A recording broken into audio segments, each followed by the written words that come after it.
Okay, round number 2 against Mr. JP 822. This hand's not very good. If this was a forest, I would keep it, but it isn't, so I can't play basically any of the cards in my hand. So I'm gonna go ahead and mulligan. This hand is full of expensive cards, but I will keep it because this is a Scryland, and Scrylands are incredible. Also, having the Voyages in also helps me smooth out my draws a little. It's also very good against red-green, which I think is the deck I'm playing. I haven't played against, strangely enough, I haven't played against Mono Green Devotion, like, at all. For some reason, it just kind of, like, fell off, and now it's falling back on. I've seen it crop up again in dailies, but most people still just prefer red-green. I put that land on top because I needed it. If this is a Voyaging Satyr, I think I'm just gonna... Actually, I've not come to the conclusion whether Voyage is ending a Satyr or not is right. I think it is, because they're only 3-drop as Boon Satyr, and I'm not doing anything with my my next turn anyway. Dissolve is not as good as land. I really need a land. Sylvan Carry did. Wow, I put that on bottom, right? Yep, I just drew another Dissolve. Okay. Scorpion, while good, is not a land, so it's going straight to the bottom, and hopefully it doesn't draw the land he needs. Doesn't look like it. Okay. Sweet, so this is Dissolve. Looks like it's going to be incredible, since it looks like I'm short on lands, so he plays his 4-drop and I counter it and look for a land. If he plays nothing because all his hand is like mono Stormbreath Dragons, I guess I'll just play Boon Satyr, but the chances of that happening are like astronomical. 7 cards in hand that aren't lands or 4-drops.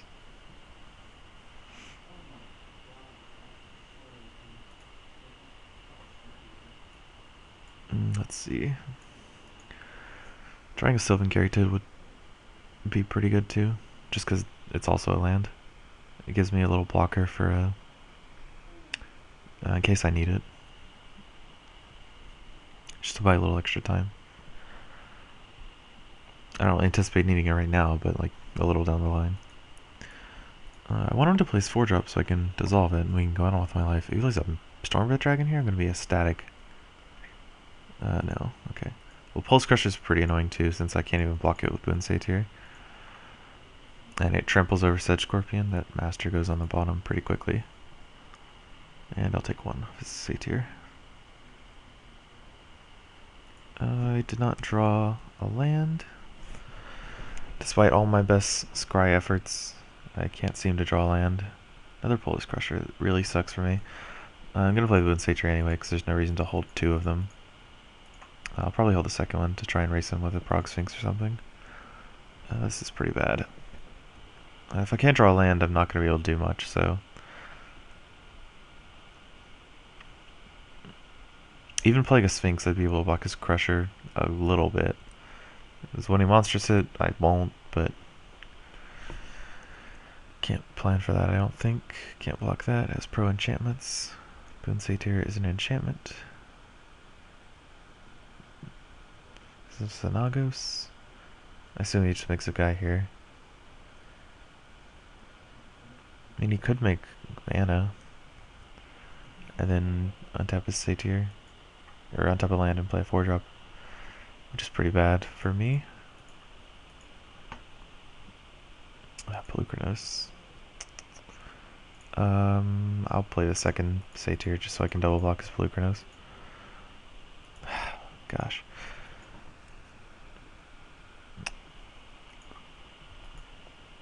I don't really have much to say. I actually just can't cast any of my spells because I've scryed 4 this game and drawn 7 cards since I was on the draw, right? And I have not drawn a land yet. I've drawn 1 land this game. So I guess he monstrosities like anything. Looks like it's gonna be Pelucranos. I haven't done the math, but yeah. You can hit both my guys for 2, I think. It costs 8 mana. He has 8 mana for 3. That's a strange number to do it for.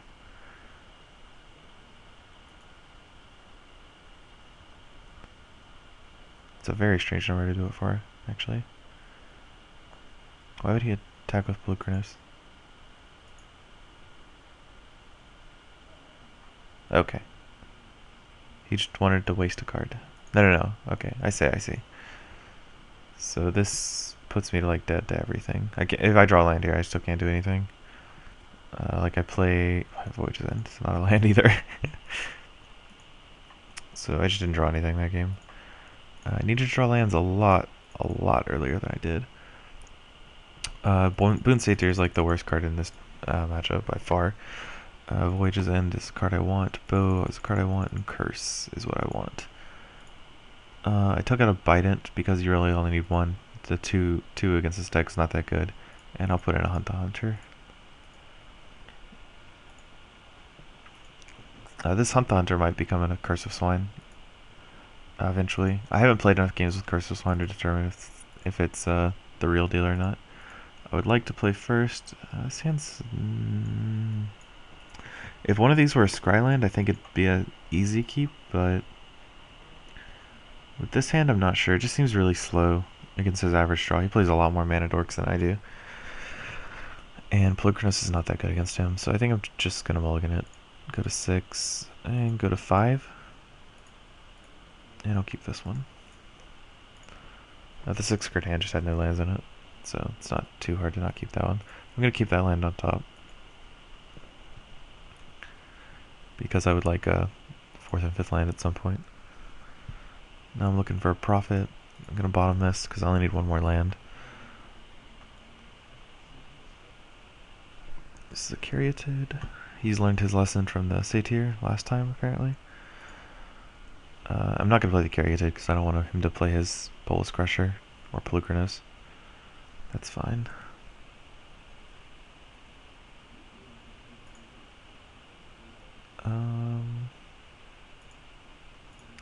I think I can play Polukranos right now. And if he plays a dragon, I can try to erase it. Actually, dragon's definitely the worst thing, but if he plays a 4-drop, any average 4-drop, I think Polukranos is fine. Xenagos is kind of problematic, but at the same time, I can... I think it just feels really awkward just to leave up and dissolve, though I think it was probably right there. I think playing Polukranos was just a mistake. I felt like I had to do something, since it was like very obvious I had to dissolve. It doesn't look like he's playing anything, though, which is very strange. So I guess he can block and double Lightning Strike my Polukranos? Or double Magma Jet it? I don't know what his plan is here, which is kind of worrisome. So I'm just going to swing in, since I don't see a reason not to. Like, I have a Dissolve in hand if I really need to use it. And he just looks like he's taking 5. Okay, I have no idea what his hand is. Maybe like Hunt the Hunters or reactive spells. Magma Jets? What is this card? Oh, it's a Boon Satyr. That's fine. I can deal with Boon Satyr. If he wanted to kill my Polukranos, he could have. Or I guess he couldn't have, but... I care more about his actual creatures than his Boon Satyred Voyaging Satyrs. Because his actual creatures all have very large abilities. Like, this one blocks all my Prognostic Sphinxes.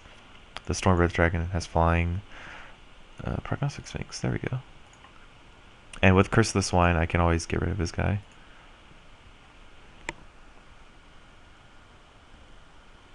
I'll trade 5 for 5 if I have Sylvan Caryatid to block. And a Sphinx. If he plays another creature, my next turn is probably just going to be Curse the Swine for his Satyr and his... maybe not even a Satyr, because then he'd just have Boon Satyr and a Pig. Just not that good of a trade for me. What is this card? 7 mana? Ah, Mistcutter Hydra.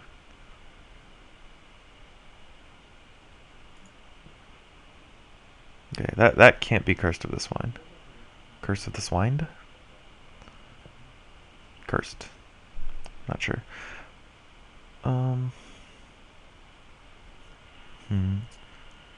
Taking 10 here doesn't seem that good, but I think it's my option. I think I'll just do it.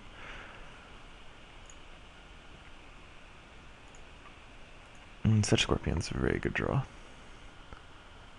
You can still bolt it, so I'm gonna leave back my Polukranos.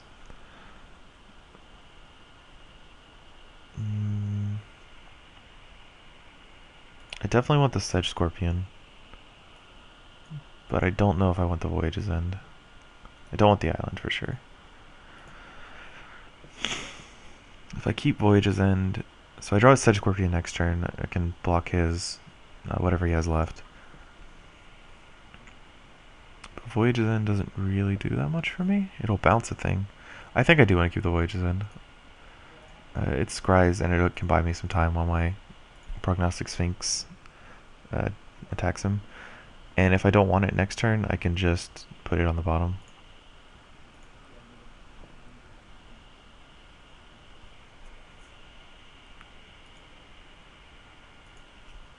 Magma Jet my Scorp. Yep.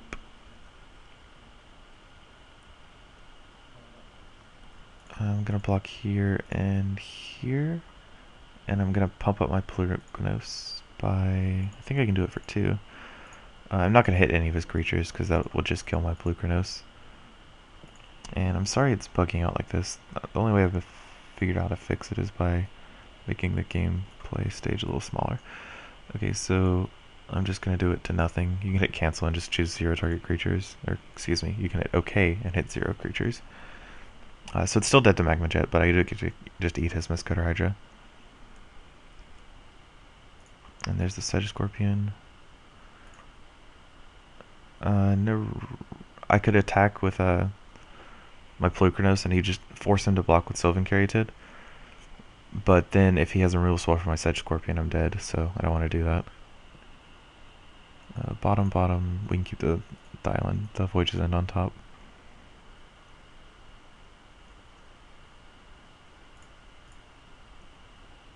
Though I think if I were him, my best bet would be like, if I had a Magma Jet there, my best bet would be Magma Jet me end of turn, and then look for a Lightning Strike and just hope to kill me, because I'm at 5. Luckily he didn't have it.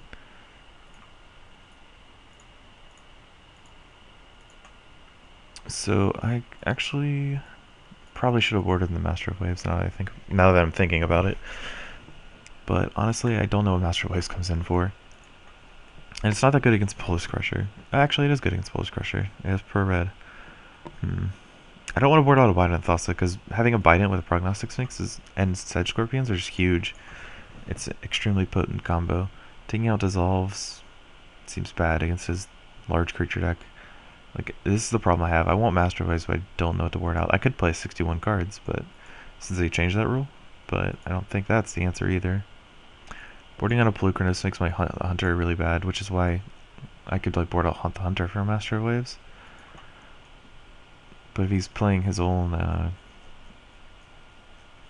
like Boon Satyr, if he's playing Mistcutter Hydra, I need those Hunt the Hunters since Master Waves can't block Mistcutter Hydra. And the only thing I can kill Mistcutter Hydra with is Plukrinos, which is why I'm not boarding in another Hunt the Hunter. I'll just submit and see how it goes. Yeah, I was pretty lucky to win that one off of Multa 5, I think, honestly. I'm going to keep this hand because it has a Sedge Scorpion, a bow, and some scrying, which is pretty much everything I need to keep a hand, honestly. I would not like to mulligan. My opponent mulliganed to 6. And kept a 6. So he's playing with Temples. He kept his card on top, which is bad for me. I drew a Prophet. That's fairly good. Even though I want to keep the Sphinx, I need to draw the 5th land for Profit for it to matter, so I'm just going to bottom it and hope to draw another Grain Source for this bow. Another come to play tap land is not what he wants to draw. He wants to play 2-drop on turn 2, so he can play a 4-drop on turn 4. This just slows him down unnecessarily. Red, Magma Jet me. So he's out of lands. He's going bottom, top, so he found a forest. Dissolve is a fairly good draw there. I can play a Scorpion. I could play Plukrinos, but I think he's short on lands. I think I'm just gonna jam Plukrinos down, because if he misses on a land drop and I just have a Sedge Scorpion in play, I'm gonna feel pretty bad. And the worst thing you can play on 4 is just another Plukrinos, and I could Voyages in that if I have to. Whereas if he's on 3, I could just like win a match off of just bashing him with Plukrinos and him not having anything to play. And as a matter of fact, he missed his 4th land drop and just conceded. So That's good news. We managed to go 2-0 so far. So now I guess we can be a little happy. I'm actually extremely happy. I very much like this deck. I'm a little bit sad I haven't been able to play with Prophet yet and show you guys how cool it is, but I guess just fundamental magic is fine too. I'll be back for round 3.